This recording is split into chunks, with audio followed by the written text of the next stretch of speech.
qui veut pas risquer 20 ans de prison, c'est maquiller ses traces.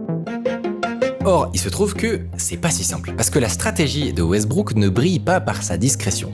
Si notre ami parvient à réinitialiser le mot de passe, la cible ne pourra plus se connecter à son compte parce que son code aura été changé. Elle va peut-être pas être effrayée et simplement réinitialiser à nouveau son mot de passe, mais il y a quand même des chances pour qu'elle trouve ça bizarre. Et si elle se rend dans l'historique des connexions, elle va voir une certaine adresse IP localisée à Londres et associée à un certain fournisseur d'accès à Internet. Et il faudrait en gros pas longtemps pour que la police toque à sa porte. Donc Westbrook va faire deux choses.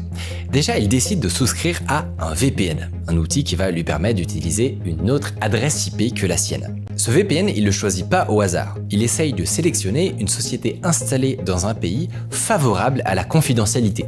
En gros, ils vont pas bosser avec les Américains. Et ils promettent de supprimer les journaux d'activité. C'est ce qu'on appelle les VPN no-log. Et pour être sûr que personne ne pourra jamais faire de lien entre ce VPN et son identité, il prend comme identifiant une adresse email anonyme et il paye son abonnement en Bitcoin. Comme ça, il ne laisse aucune trace, en théorie.